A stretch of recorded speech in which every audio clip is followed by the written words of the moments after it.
네, 윤석열 대통령이 검찰의 첫 소환 조사에 응하지 않은 것으로 확인됐습니다.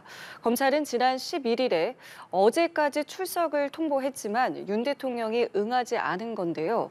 검찰은 이르면 오늘 2차 소환 통보를 할 계획으로 전해지고 있습니다. 네, 관련 내용 포함한 정치권 이슈들 김기흥 전 대통령실 부대변인 박창환 장한대 특임교수와 함께 짚어보겠습니다. 두 분 어서 오십시오. 안녕하세요. 안녕하십니까? 예, 지금 전해드린 것처럼 윤석열 대통령이 검찰의 첫 소환 조사에 응하지 않은 것이 전해졌습니다. 타임라인을 보면요, 검찰이 소환을 이제 통보한 시점이 수요일이었고요. 그리고 토요일에 탄핵이 있었습니다. 그리고 이제 어제까지 출석을 하라 했지만 응하지 않았고요. 또 그 사이에 목요일에는 또 대국민 담화도 있었습니다. 이 타임라인을 이제 보면서 저희가 좀 이야기를 해볼 텐데 일단은 통보를 했습니다만 출석하지 않은 이유를 변호사 선임의 이유로 들었다고 합니다. 이 부분 어떻게 좀 보고 계십니까? 아무래도 계엄이 이제 12월 3일 날 있었고요. 예. 통보를 11일 날 했다고 그러지 않습니까? 그렇죠. 그리고 어제 나와달라고 했습니다. 예. 그렇다면 대통령 입장에서는 이 계엄에 대한 어떤 발동의 어떤 요건, 취지 그런 부분은 정리가 돼 있는데 우선적으로 본인이 다 나가서 할 수 있는 건 아니지 않습니까? 변호인단 구성이 필요한데 제가 알기로 있다는 지금 진행 중으로 알고 있습니다. 그리고 언론 등을 통해 가지고 김영현 전 예. 장관 그리고 이른바 핵심 3인방이라고 불리는 방첩 그다음에 수방사, 그다음에 특전사령관이 인신이 구속돼 있지 않습니까? 신병이 확보돼 있고 관련된 여러 가지 본인들의 입장이 언론을 통해서 나오고 있습니다. 근데 여기에서 가장 쟁점이 되는 거는 이 부분을 이제 검찰은 내란으로 규정하고 있는 거 아닙니까? 네. 근데 본인은 이거는 내란이 아니라 질서 유지고 야당을 경고하기 위한 하나의 어떤 방편으로 보고 있기 때문에 이 부분에 대해서 본인의 어떤 입장을 지금 변호인을 구성하면서 차분하게 정리하는 데 있어서의 어떤 물리적인 어떤 시간이 필요하다. 그런 측면이 없지 않아 있는 것 같고요. 또 하나는 사실 대부분이 이제 조사를 받으러 갔다가 긴급 체포되고 있습니다. 현직 대통령이기 때문에 긴급 체포될 여지가 있느냐 없느냐를 떠나서 여하튼 수사당국은 굉장히 강경하게 하고 있지 않습니까? 그런 측면에서 볼 때 지금은 방어권을 행사하면서 일정 부분 뭔가 준비가 될 수 있는 상황을 충분히 확보한 상태에서 나가겠다는 그런 전략이 아닐까 싶습니다. 11일에 출석 통보를 했고요. 12일에 있었던 담화 내용을 보면은 대통령의 비상계엄 선포권 행사는 사법심사 대상이 되지 않는다라는 내용이 있었기 때문에 말씀하신 것처럼 뭐 시간을 조금 이제 벌면서 이제 방어권을 행사하기 위한 준비를 하는 걸 수도 있지만 검찰 소환에 응하지 않을 수도 있다라는 이제 분석들도 나오고 있는데 어떻게 전망하십니까? 뭐 좀 두 가지 점에서 굉장히 우려스럽다라고 얘기할 수밖에 없습니다. 일단 첫 번째로 자신의 위헌하고 위헌적이고 위법한 결단, 본인 스스로 결단이라고 얘기를 했으니까 그걸로 인해서 주요 내란 행위 종사자들이 지금 소환되고 구속되고 있는 상황입니다. 누가 명령했습니까? 대통령 본인이 명령한 사안입니다. 그것 때문에 수많은 사람들이 뭐 정말로 일자리를 잃게 생겼고 또 그 가족들이 졸지에 실업자 가족이 됐을 뿐만 아니라 국민의 지탄을 받는 그런 대상자가 됐는데 정작 내란의 우두머리 명령을 내린 사람은 변호사 벌써 뭐 몇 명 선임을 했다는 얘기도 들리는데 얼마나 초호화 변호진을 꼬이려고 이렇게 변호사가 선임 안 됐다는 이유를 드는 건지 이게 정말 책임지는 모습 맞냐 이런 얘기를 지적을 안 할 수가 없고요. 두 번째는 지금 이 검찰이나 수사의 조사에도 이런 찐데 앞으로 헌법재판소의 탄핵이 심판이 진행이 되면 그때는 또 얼마나 시간 끌기를 할까? 그런 점에 있어서 보면 지금의 이런 그 소위 헌법재판소의 판결이 최종 판결 파면 때까지의 어떤 판결이 날 때까지 굉장히 이 국면을 장기화하려고 하는 의도가 있는 거 아니냐. 그러면서 어떤 보수 지지층의 결집이라든지 이런 부분들을 노리는 거 아니냐라고 하는 점에서 지금 일단 탄핵으로 일단락 되긴 했지만 헌법재판소의 최종 판결이 있을 때까지 이제 윤석열 대통령이 과연 얼마만큼의 국론 분열과 혼란을 일으킬지 굉장히 우려할 수밖에 없는 그런 행보를 보이는 거 아니냐 이런 점을 지적해야 한다고 봅니다. 예, 만약에 계속된 소환 통보에도 응하지 않을 경우에 영장 청구 수순으로 가게 될 것으로 보이는데 그렇게 되면 대통령 경호실과의 물리적인 충돌이라든가요. 앞서서도 압수수색 당시에도 대치가 있지 않았겠습니까? 네. 아무래도 초반에 나왔던 게 이제 각 수사 기관이 경쟁적으로 하다 보니까 경찰 쪽에서 이제 긴급 체포하겠다, 검토하겠다 그런 얘기까지 나왔는데요. 지금 긴급을 요할 정도는 지금 아니라고 보고 있습니다. 예. 우리가 다 알듯이 이제 지난주 토요일 날 정치적으로 탄핵을 돼서 직무 정지가 돼 있지 않습니까? 직무를 정지하지 않은 상태에서의 어떻게 보면 그 위치에서의 어떤 증거 인멸의 우려가 상당 부분 없어졌다고 볼 수밖에 없고요. 도주 우려도 없고 그렇다면 이 사안에 대한 중대성입니다. 그렇다면 그 중대성은 긴급하게 체포해야 될 상황이 아니라 어떻게 보면 일정 부분 법리적인 절차를 거쳐서 법원의 영장을 발부받아서 하는 수순이 될 것 같습니다. 그렇다면 두 가지가 있는데요.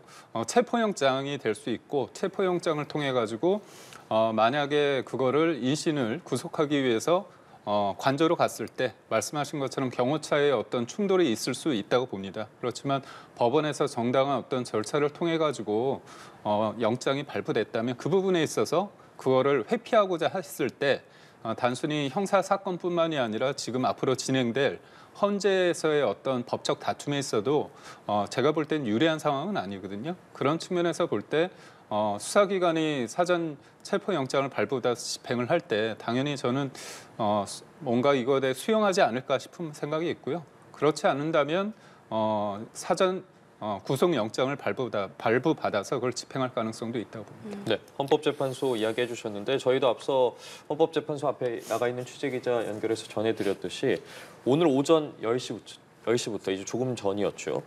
첫 재판관 회의를 열고 본격적인 심리 절차에 들어갔습니다. 좀 어떤 것들이 판단의 주요 쟁점이 될 거라고 보십니까? 일단 핵심은 결국은 이제 계엄 선포의 위헌성, 과연 계엄 선포의 요건을 갖췄느냐 이 부분이 가장 첫 번째 쟁점이 될 수밖에 없고요.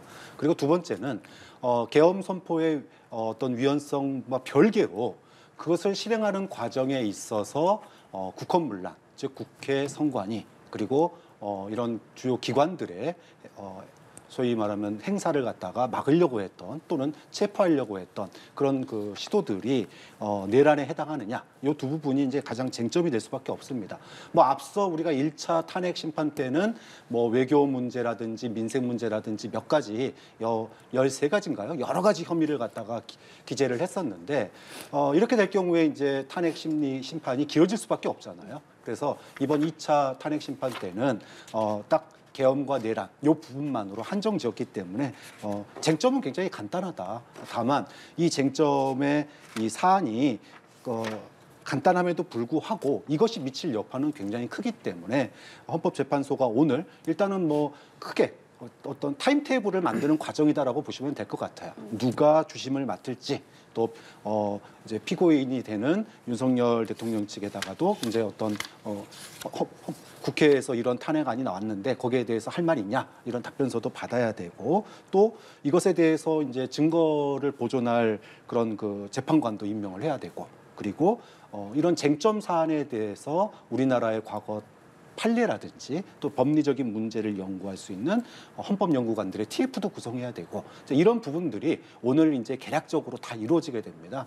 그렇기 때문에 오늘의 어떤 그 결과물들을 보면 이게 재판이 어느 정도 가겠구나, 헌법재판소의 의지는 어떻구나 이런 거를 좀 알 수 있는 그런 단면을 볼 수 있지 않을까 기대를 합니다. 예, 지금 헌재 심판이 수사와 같이 좀 맞물려서 돌아가는 형국인데 180일 내에 파면 여부를 결정을 해야 됩니다. 네. 헌법재판소의 탄핵 심판 결론이 좀 먼저 나올 가능성도 있다고 보십니까?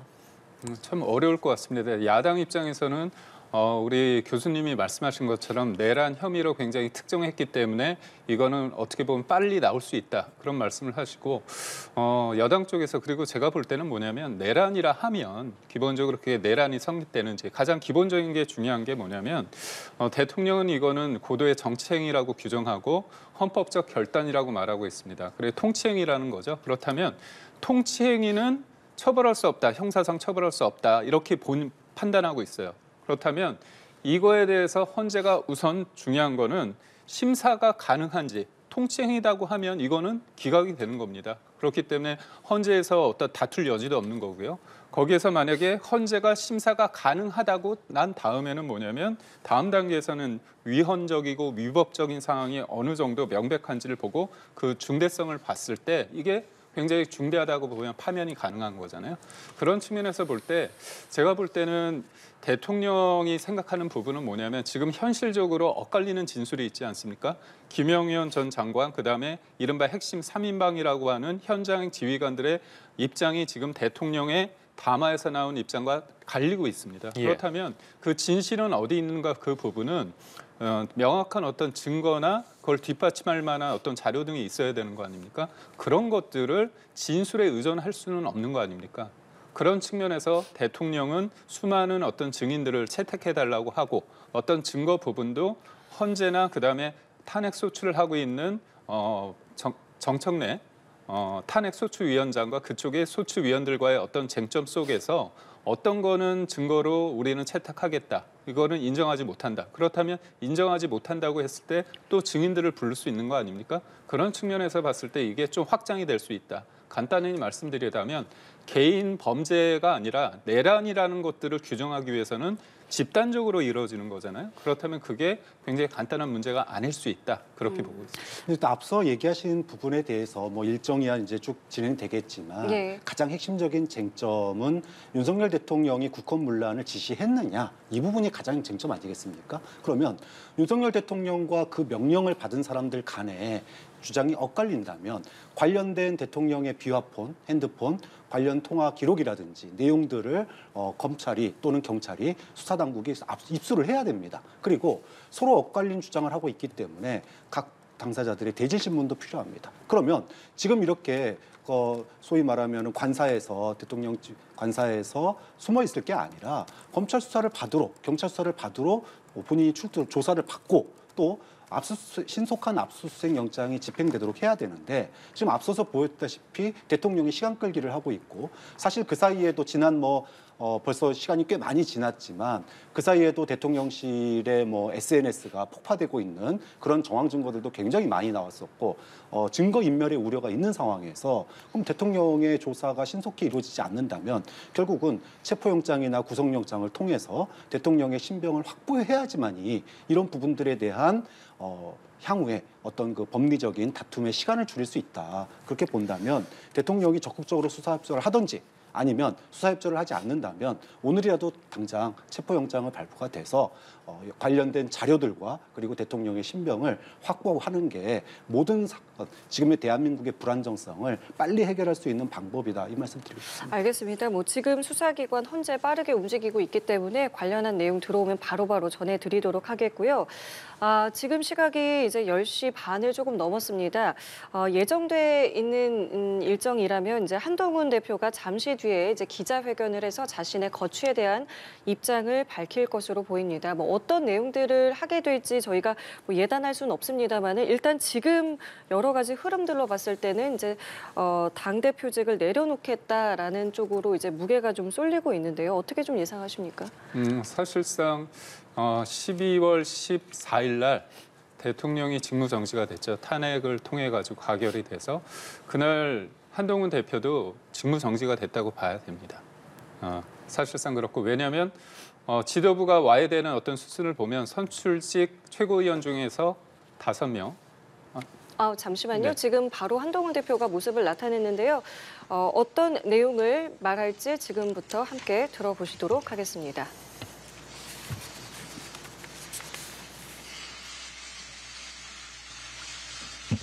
국민의힘 당 대표직을 내려놓습니다. 최고위원들의 사퇴로 최고위가 붕괴되어 더 이상 당 대표로서의 정상적인 임무 수행이 불가능해졌습니다. 이번 비상계엄 사태로 고통받으시는 모든 국민들께 진심으로 죄송합니다.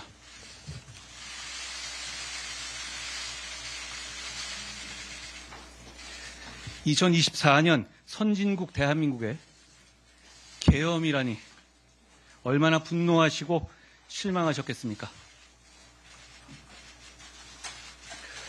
탄핵으로 마음 아프신 우리 지지자분들께 많이 죄송합니다.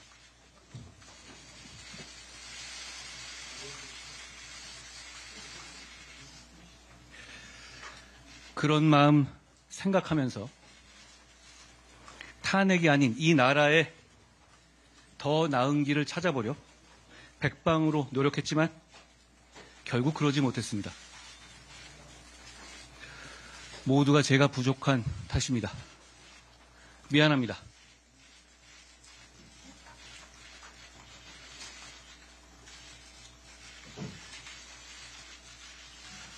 여러분,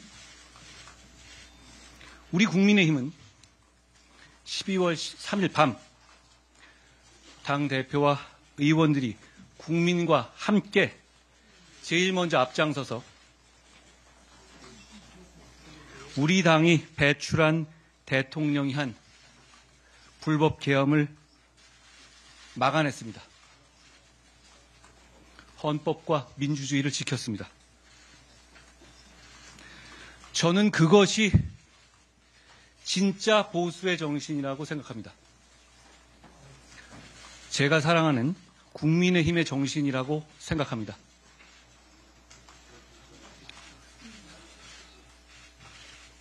우리가 부정선거 음모론자들, 극단적 유튜버들 같은 극단주의자들에 동조하거나 그들이 상업적으로 생산하는 공포에 잠식당한다면 보수의 미래가 없을 겁니다.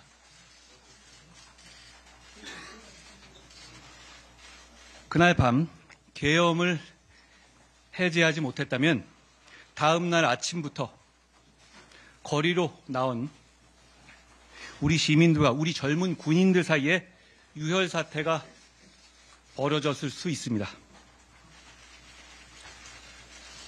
그날 밤 저는 그런 일을 막지 못할까 봐 너무나도 두려웠습니다. 아무리 우리 당에서 배출한 대통령이 한 것이라도 우리가 군대를 동원한 불법 계엄을 옹호하는 것처럼 오해받는 것은 산업화와 민주화를 동시에 해낸 이 위대한 나라와 그 국민을, 보수의 정신을, 우리 당의 빛나는 성취를 배신하는 겁니다.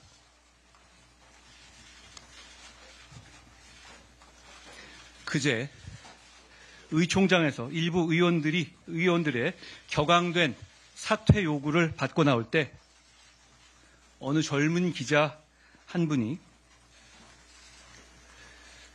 제가 당대표에서 쫓겨나는 이유가 된 이번 탄핵 찬성을 후회하느냐고 물었습니다. 잠깐 동안 많은 생각들이 그리고 제 인생의 많은 장면들이 스쳐갔습니다.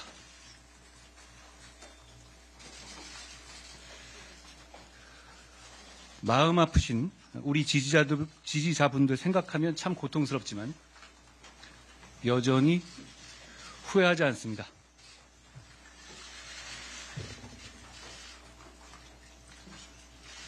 저는 어떤 일이 있어도 대한민국과 주권자 국민을 배신하지 않기로 약속했기 때문입니다.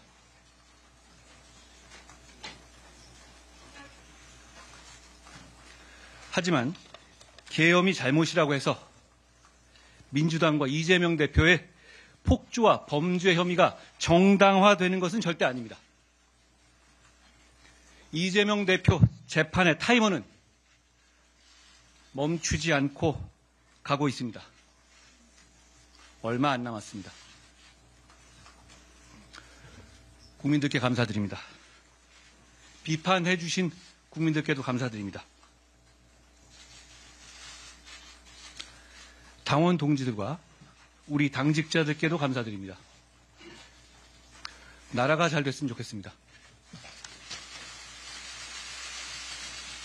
고맙습니다. 고생 많으셨어요. 네, 한동훈 대표 지난 7월 23일 전당대회 이후 대표로 선출이 됐고요. 지금 당대표직을 내려놓겠다라는 입장을 함께 보셨습니다. 더 나은 길을 찾아보려 했지만 결국 하지 못했다라면서 국민과 지지자께 죄송하다라는 입장을 밝혔는데요. 두 분께 바로 질문을 드릴게요. 탄핵 표결 이후에도 당대표직을 유지하겠다는 입장을 밝혀왔습니다. 그런데 이제 입장이 바뀐 것이고요. 쫓겨난다는 표현도 잠깐 언급을 좀 했는데 어떻게 좀 들으셨습니까? 본인은 이제 직무 정지를 하고 싶은 마음이 있었지만 본인 입으로 말씀한 것처럼 실질적으로 이제 지도부가 와야 되지 않았습니까? 그런 상황 속에서 본인이 실제로 이거를 할 수 있는지 당내에서는 그렇습니다. 어떤 탄핵에 가결을 찬성했다 그런 부분도 있지만 이런 본인의 어떤 생각을 본인이 먼저 이렇게 얘기하는 부분 결국은 당내의 어떤 중지를 모아가는 과정이 없었다는 측면에서 조금 비판의 목소리가 좀 있었고요. 그리고 이 탄핵 과정의 상황뿐만이 아니라 지난해 비대위원장이 되고 올해 당대표가 된 이후에 대통령과의 어떤 관계 속에서 물론 대통령의 잘못이 어느 정도 있다고 손치더라도 과연 그것을 파열음 없이 해낼 수 있는 리더십을 보여줬는가에 대해서 좀 아쉬움이 있다. 그런 부분에 대한 어떤 질책도 있고요.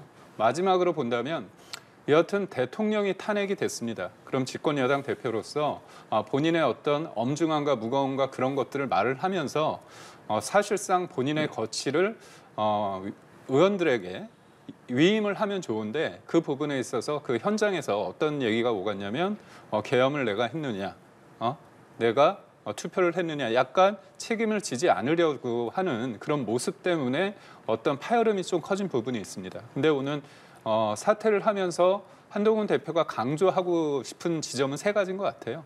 우선적으로 내가 계엄에 대해서 반대하고 명시적으로 탄핵을 찬성한 거는 국민의 눈높이에서 맞다. 이 과정에서 당원들이 굉장히 서운해하고 그렇게 반발한 부분이 이해되는데 내가 탄핵 말고 뭔가 질서 있는 어떤 퇴진을 위해서 노력을 했는데 그 부분을 관철시키지 못한 부분에 대한 인정을 했습니다. 두 번째는 배신입니다. 배신에 대한 언급을 두 번째를 했는데 한동훈 대표가 예전에 했던 말이 있습니다. 잘못을 바로잡는 것은 배신이 아니라 용기다. 그런 얘기를 했죠. 그런 측면에서 봤을 때 오늘 아무리 대통령이 한다고 하더라도 그 계엄이 우리의 어떤 보수 진영에 있어서의 어떤 민주화 산업화 그런 거에 비춰졌을 때 뭔가 옹호하는 것처럼 비춰지는 부분에 대해서는 나는 반대한다. 이건 배신이 아니다. 얘기를 했고요. 그리고 대한민국과 국민을 위해서 뭔가 배신하지 않겠다는 약속을 난 지키겠다. 그리고 마무리로는 지금의 상황이 결국 이재명 대표에게 유리한 국면으로 접어드는데 이재명 대표는 여전히 사법 리스크가 있다. 사법의 시계는 정상적으로 작동하고 있기 때문에 이 부분에 대해서 지금의 야당이 사실상 뭔가 집권을 한 것처럼 점령군 행사하는 부분에 대해서는 문제가 있다. 이렇게 마지막에 이런 부분에 대해서 마무리를 한 것 같습니다. 예, 그러니까 직은 내려놓는다. 하지만 계엄 당일도 그렇고 탄핵 찬성까지 나의 입장에 대해서는 후회하지 않는다. 이런 내용들이 들어가 있었습니다. 어떻게 들으셨어요? 사실상 쫓겨났습니다. 저는 한동훈 대표로서는 중과 부족이었다. 이렇게 얘기할 수밖에 없습니다. 본인의 개헌 해제를 위한 노력도 맞았고 그리고 불가피한 탄핵도 자기는 후회하지 않는다라고 얘기를 했습니다. 하지만 당내의 장악력이 부족한 한동훈 대표로서는 중과 부족으로 결국은 쫓겨날 수밖에 없는 이 상황에 대해서 굉장히 아쉬움과 안타까움을 표현한 것 같아요. 특히나 보수의 가치, 보수의 비전을 얘기하면서 국민의힘이 이대로 가다가는 어려울 수 있다라고 하는 부분도 언급을 한 부분은 향후 본인이 정치적으로 다시 재개를 할 때 이 부분이 가장 출발점이 될 것이다. 이렇게 예측을 합니다. 자, 어쨌든 한동훈 대표가 사실상 이렇게 축출의 과정을 거쳐가면서 어쨌든 국민의힘이 지금 탄핵이 된 이후에도 여전히 윤석열 대통령의 계엄과 내란 행위에 대해서는 소극적이었던 거고 탄핵에 찬성한 사람들에 대해서는 쥐새끼 색출, 배신자 색출, 부역자 색출 이렇게 얘기하면은 과연 국민들이 이걸 용납할 수 있을까? 지금 국민의힘이 과연 정상적인 정당인가? 여기에 대해서 국민들은 의심할 수밖에 없고 특히나 위헌, 내란 이 부분에 대한 사과나 반성도 없고 그리고 오로지 이재명을 도와주느냐 안 도와주느냐만 가지고 정치의 이런 당리당략만 가지고 탄핵에 찬성한 의원들을 축출하려고 쫓아내려고 하는 시도가 앞으로도 계속 이어진다면 저는 국민의힘 자체가 국민에게 탄핵당하거나 국민에게 버림받을 수 있다. 좀 이 부분을 굉장히 고심해봐야 될 대목 아니냐. 한동훈 대표가 쫓겨나면 와 드디어 이제 우리 비한계가 장악했어 당을 이렇게 박수칠지 모르겠지만 이제까지 여론의 몸매를 한동훈 대표가 흡수해줬거든요. 중도층의 몰매를 국민의힘에 대한 비난을 한동훈 대표가 어떻게 보면 다 흡수해서 막아준 겁니다. 그럼 이제 한동훈이라고 하는 소위 말하면 방패가 사라진 국민의힘은 국민의 여론과 비난 오롯이 다 받아내고 그 책임을 권성동을 비롯한 소위 윤핵관들과 소위 말해서 친윤계 의원들이 오롯이 받아낼 수밖에 없다. 좀 그런 점에서 국민의힘에게 이것은 뭐 새로운 도약의 계기가 아니라 새로운 위기의 출발점이 될 수 있다는 점에서 고민을 해봐야 될 부분이 있다고 봅니다. 국민의힘에게 한동훈이라는 방패가 없어졌다라고 말씀해 주셨는데 한동훈 대표 개인에게 있어서도 좀 앞으로의 정치적인 미래라고 해야 될까요? 좀 불투명해진 상황이라고 봐야겠죠? 사실 어떻게 보면 보수 정당에 있어서의 후보가 되기 위해서는 당원들의 어떤 지지가 되게 중요하다고 보고 국민의힘 지지자들 입장에서는 탄핵에 반대하는 여론이 있는 건 맞습니다. 계엄에 대해서 명시적으로 잘못됐다고 다 얘기를 합니다. 이것을 옹호하는 건 아닙니다. 계엄과 탄핵에 어떤 간극이 있는 거거든요. 이 상황에 대한 풀어가는 방식이 꼭 탄핵만이냐. 8년 전의 상황에 비춰봤을 때 8년 전에 그 탄핵을 거쳐서 만들어진 어떤 대한민국의 상황이 과연 좋아졌는가. 우리가 흔히들 보지 않습니까? 지금의 계엄이란 극단적인 상황 절대 옹호하지 않지만 왜 이게 이렇게 벌어졌는가 보면 민주당이 과연 건전한 견제에서 머물렀는가 그 부분에 대해서는 많은 사람들이 동의할 수 없다고 하지 않습니까? 결국은 진영이 고착화된 그런 상황. 그렇다면 이 문제가 8년 만에 다시 도래를 했을 때 같은 방식으로 풀 수 있느냐의 부분에 대해서 만약에 탄핵을 하잖아요. 그렇다면 그야말로 지금 저희가 논의하고 있는 게 뭡니까? 지금 조기 대선 얘기 아닙니까? 그냥 다른 방식에 대한 논의가 없고요. 그냥 누군가에 대한 리더십을 다시 세우는 거, 누가 권력을 잡는 거에 대해 매몰될 수밖에 없습니다. 그러니까 이런 혼란한 상황에서 보면 종결 욕구라는 게 동원되면서 수많은 다양성들이 함몰되는 상황에 이르릅니다. 이런 걸 막기 위해서 저희가 질서 있는 퇴진이나 다른 수에 대해서 고민을 한 겁니다. 사실상 지금 한 사람을 지키고 온 게 아니라 대통령 탄핵이 아니라 대통령제에 대한 탄핵, 제왕적 대통령제의 문제점을 짚고 넘어가야 되는데 현실적으로 탄핵을 하면 그런 논의가 사실상 거세되는 그런 게 없는 공간이 없는 상황이 연출되는 부분에 있어서 저는 한동훈 대표가 질서 있는 퇴진을 위해서 노력을 했는데 그 공간에서의 좀 한계점을 봉착한 데 부분에 대해서는 아쉬움을 저는 느낍니다. 그런 측면에서 있을 때 지금 자꾸 야당은 한동훈 대표가 없어지면 계엄 정당, 내란 정당 이렇게 프레임을 짜는데 제가 한 말씀 드리자면 광화문에도 수많은 분들이 나오셨습니다. 여의도에 비해서 그렇게 적지 않은 수고요. 그리고 거기 나오신 분들이 극우 세력인가요? 아닙니다. 탄핵을 찬성하신 분들도 저는 국민이고 탄핵을 반대하신 분들도 국민이라고 봅니다. 그런 갈라치기는 더 이상 안 했으면 좋겠고요. 지금의 상황을 어떻게 풀어갈 수 있느냐. 이런 생산적인 논의가 더 중요하다고 생각합니다. 그럼 저희의 질문이었던 한동훈 대표의 정치적 미래에 대해서는 뭐 어떻게 생각을 하고 한동훈 있습니까? 대표 입장에서는 사실 조금 어려움이 있을 것 같습니다. 그렇지만 이 앞으로의 어떤 조기 대선이 뭐 만약에 있는다면 예. 물리적인 어떤 시간이 필요하겠죠. 3, 4월이라고 하면 좀 쉽지는 않을 것 같습니다. 근데 만약에 7, 8월 정도가 된다면 지금의 한동훈 대표의 어떤 선이나 본인의 어떤 생각에 대해서 많은 사람들이 또 고민을 할 지점이 있다고 봅니다. 그리고 저는 친윤계나 친한계냐 뭐 비한이냐 뭐 비윤이냐 이런 거의 상황이 아니라고 봅니다. 그래서 지금의 상황에 있어서 한동훈 대표가 어떻게 보면 정치적인 책임을 물었다고 할 수 있는 거거든요. 어떤 사안에 대한 문제가 아니라 대표이기 때문에 가지는 책임성을 근거로 했기 때문에 제가 잠시 쉬는 부분이기 때문에 저는 언제든지 한동훈 대표를 원하는 어떤 목소리는 있을 것 같고요. 저는 제일 중요한 건 뭐냐면 개헌의 논의가 탄핵을 통해서 물리적인 시간대가 좁아졌지만 여전히 저는 개헌이 이번에 어떤 대선에 있어서의 가장 큰 화두가 될 수밖에 없는 상황이라고 저는 본다면 개헌에 대한 입장을 누가 선명적으로 내고 그거를 이견을 달리하는 사람을 하나로 모을 수 있는 그런 통합적 리더십을 보일 것인가. 이 부분에 있어서 한동훈 대표가 어떤 입장을 취하느냐에 따라서 지금의 상황은 굉장히 뭔가 한 템포 느린 것 같지만 뭐 쉬울수록 급할수록 돌아간다는 말이 있듯이 뭐 필요하면 언제든지 부존재를 통해서 존재감을 더 극대화할 수도 있는 거라고 생각합니다. 지난번 유승민 대표의 전례가 있기 때문에 사실은 한동훈 대표가 당을 나와서 따로 당을 만들어서 대선에 출마하는 이런 방식은 뭐 사실상 불가능에 가깝다. 그러면 국민의힘 내부의 어떤 변화 동력이 생겨야지 한동훈 대표가 다음 대선에 참여할 가능성이 생기는데 현재로서는 국민의힘의 내부의 동력이 변화할 가능성이 이렇게 보이지 않습니다.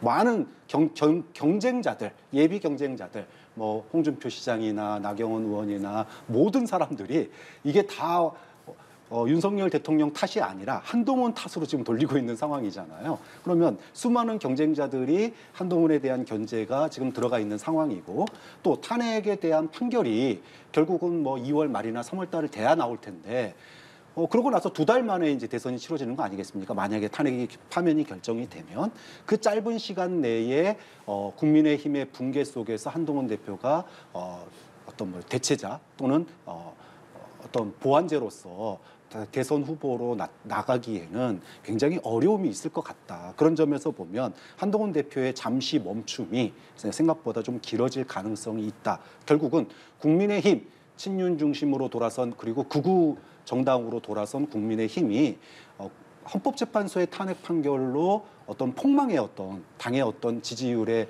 급격한 몰락 이런 거를 겪기 전까지는 한 대표가 다시 당으로 돌아오는 과정이 이렇게 쉽지는 않을 것 같다 이렇게 봅니다. 그 변화의 시작이 비대위가 될 거잖아요. 네. 근데 지금 이제 교수님께서 이제 위기가 될 수 있다라고 이제 여러 차례 얘기를 하셨는데 지금 비대위에 대해서 이제 외부에서 찾기보다는 좀 내부 중진 의원들에서 좀 찾으려는 움직임이 있다라면서 이제 벌써부터 좀 하마평이 있는데 글쎄 움직임에 대해서는 어떻게 좀 보고 계시는지요? 그러니까 지금 누가 뭐 간판이 되느냐 이것도 중요하고 그 간판이 어디로 끌고 가느냐도 중요하지 않습니까? 그런데 지금 뭐 김무성 전 뭐 의원 얘기도 나오고 몇 사람 얘기 나오고 있는데 그건 국민의힘의 의지예요. 국민의힘이 지금의 비대위를 변화와 쇄신의 비대위로 삼느냐 아니면 소위 말해서 여당의 지위를 유지하는 데에만 방점을 둔 그런 비대위로 가느냐. 그런데 현재로서는 변화와 쇄신의 비대위를 기대하기에는 너무 거리가 있다. 사실 변화와 쇄신을 얘기한 건 한동훈 대표 아니었습니까? 그런데 지금 한 대표를 쫓아냈어요. 그럼 결국은 변화와 쇄신은 이미 물 건너간 거 아니냐. 그러면 소위 말해서 똘똘 뭉쳐서 위기를 돌파하자. 이 이상 얘기를 할 수 있는 비대위원장이 나서기가 어려운 상황일 거다라고 보는 거죠. 그러면 국민의힘이 과연 지금의 국민의 눈높이에 맞는 정치를 할 것인가 아니면 광화문 광장에 아까 많은 시민이 모였다 그랬는데 정말로 윤석열 대통령의 탄핵을 반대하고 그리고 이재명을 조조하는 이재명 대통령을 막아야 된다고 생각하는 그 사람들을 보고 정치를 할 것인가. 저는 비대위가 나갈 길은 결국은 후자밖에 없다고 생각해요. 그렇게 본다면 누가 비대위원장이 됐던 변화와 쇄신의 정당이 아닌 보수의 단결, 보수의 일사불란함 이것을 주장하고 그것을 유지해 나가는 관리형 비대위로 갈 수밖에 없지 않겠는가. 굉장히 한계가 많은 비대위가 될 거다 이렇게 예측을 합니다. 지금 내부 분위기와 움직임 좀 어떻습니까? 제가 한마디만 말씀드리자면 예. 어르신들이 많고 광화문에 뭐 어르신들이 많다. 그 부분에 대해서 뭐 극우다 그렇게 말씀하시는데 다 누군가의 아버지 어머님들이고 거기에 젊은 분들도 많습니다. 그렇기 때문에 어떤 현상에 대해서 본인의 그 민주당의 그런 프레임에 대해서는 제가 반대하고요. 전 민주당에 대해서 개딸이라는 그런 분들에 대해서 굉장히 좋지 않은 저도 생각이 있지만 그분들에 대해서 저는 평가하지 않습니다. 그러니까 그분들의 어떤 생각과 삶의 무게가 있는 거죠. 그렇기 때문에 누구를 극단적으로 표현한다는 것이 과연 지금의 정치 상황에 있어서 진영이 고착화되어 있는 부분이 있죠. 그렇기 때문에 저는 야당이든 여당이든 그런 부분의 어떤 표현은 저는 받아줄 수 없다고 보고 있고요. 지금의 당내 상황에서 제가 볼 때는 국민의힘이 민주당을 따라갈 수도 있습니다. 어떤 의미냐면 민주당이 1극 체제 아닙니까? 그 과정 속에서 제가 볼 때 되게 비민주적인 상황이 발생을 했어요. 근데 선거는 이겼습니다.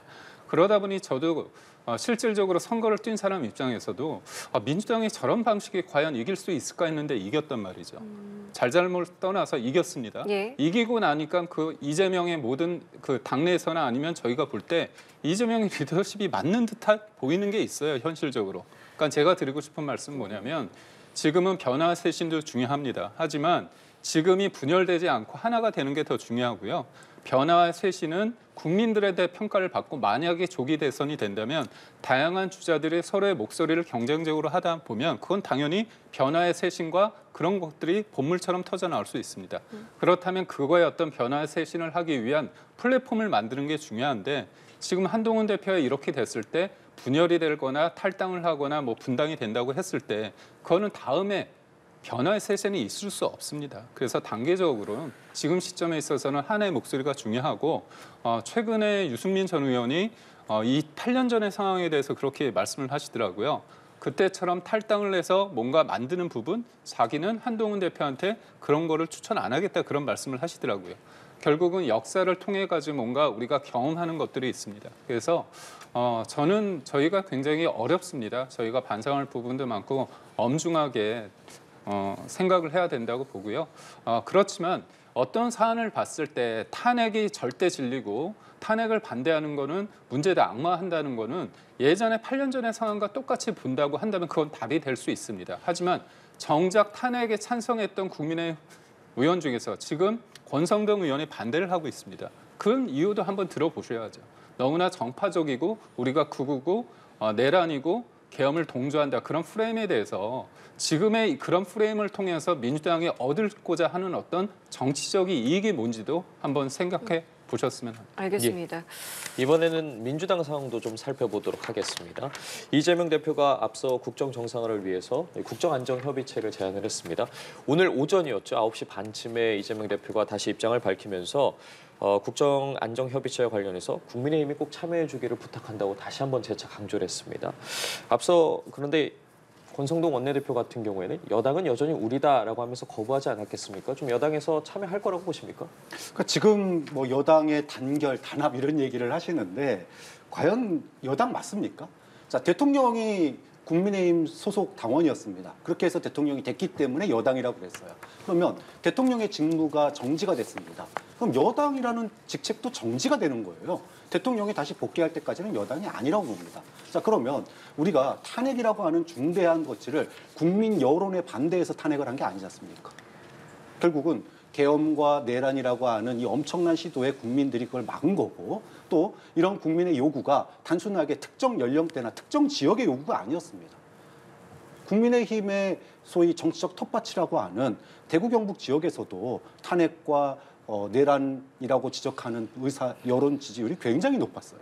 자, 그렇게 본다면 전 국민적 요구다. 자, 그런 상태에서 대통령이 탄핵됐고 여당이 부정당한 겁니다. 그럼 국정을 이끌을 지금 법적인 권한이 직무대행이 국무총리에게 왔는데 국무총리도 그 내란을 막지 못했다라고 하는 비난에 휩싸여 있는 상태예요. 자, 이랬을 때 민주당이 그냥 국무총리까지 뭐 탄핵할 수도 있지만 안 하겠다라고 얘기를 했어요. 왜? 나라의 안정이 중요하니까. 그러면 이제 여당이 아닌 국민의힘은 뭘 해야 됩니까? 다음 헌법재판소의 판결이 날 때까지 소위 거국 중립 내각에 준하는 그런 어떤 그 소위 국민들에게 안정감을 줄 수 있는 그런 어떤 국민들의 민생을 챙기고 일상을 되돌릴 수 있는 그런 협력을 해야 되는데 우리가 여당인데 왜 야당하고 협력을 해? 이게 과연 맞냐라는 거예요. 이제까지 여당 노릇 똑바로 했으면 여기까지 왔겠습니까? 못해서 탄핵당한 거잖아요. 그러면 여야 가릴 것 없이 국민들과 머리를 맞대는 게 맞다. 아까 이재명 대표가 경제 문제에 대해서라, 경제 민생에 대해서만이라도 협의체를 갖자라고 얘기를 한 부분에 대해서 저는 국민의힘도 좀 전향적인 입장을 가질 필요가 있다라고 봅니다. 예, 지금 말씀해주신 부분을 비롯해서 이재명 대표도 뭐 모든 논의의 주도권이 국민의힘이 가져가도 상관없다라고 이야기를 했었고 앞서 한덕수 대통령 권한대행에 대해서 탄핵을 추진하지 않겠다고 했습니다. 네. 민주당의 행보에 대해서는 어떻게 바라보고 계십니까? 저는 당연한 얘기를 굳이 안 하셔도 돼요. 그러니까 뭐냐면 국회에서 할 부분이 여야가 있습니다. 그렇다면 국민을 위해서 미래를 위해서 민생을 해야 될 법안 같은 거를 통과시키면 됩니다. 반도체 특별법 관련해 가지고 해 주시면 돼요. 근데 52시간 해 가지고 민주노총 때문에 그거 못 하고 있지 않습니까? 그밖에 양공법 뭡니까? 국민의 세금으로 해 가지고 일정 부분 벼를 수매할 때, 쌀을 수매할 때 다 그거를 보존해 준다는 거 아닙니까? 한 달에 보관료로만 몇 조 원이 들어가고 있어요. 현상 유지를 위해서 농민들을 위한 게 그게 맞습니까? 결국은 대체 작물을 통해서 수급의 그런 시장 논리대로 해야지만 그분들도 바뀔 수 있는 겁니다. 결국 미래를 생각한다면 기본적으로 문제가 됐던 법안들에 대해서 여야가 합의를 해서 하면 됩니다. 근데 이제까지 민주당이 하나도 잘못 없는데 지금 문제가 이렇게 불거졌네요. 그게 문제입니다. 저는 계엄에 대해서는 반대하지만 그렇다고 민주당이 이제까지의 특검과 탄핵과 그런 방식에 대해서 본인들은 그거를 정당히 할 수 있는 건가요? 대통령이 탄핵된 부분이 있습니다. 하지만 지금 헌재에서 다투는 부분이 있고 정치적인 책임이 있지만 지금 여당은 엄연한 현실입니다. 인정할 건 인정하고 협상을 해야죠. 아니 본인들이 1당이고 우리는 여당이 아니고 2당이라고 생각하고 심지어 뭐라고 얘기한지 아십니까? 너무 많은 탄핵은 국정 홍선을 초래할 수 있다는 판단 아래 일단은 탄핵 절차를 밟지 않겠다고 합니다.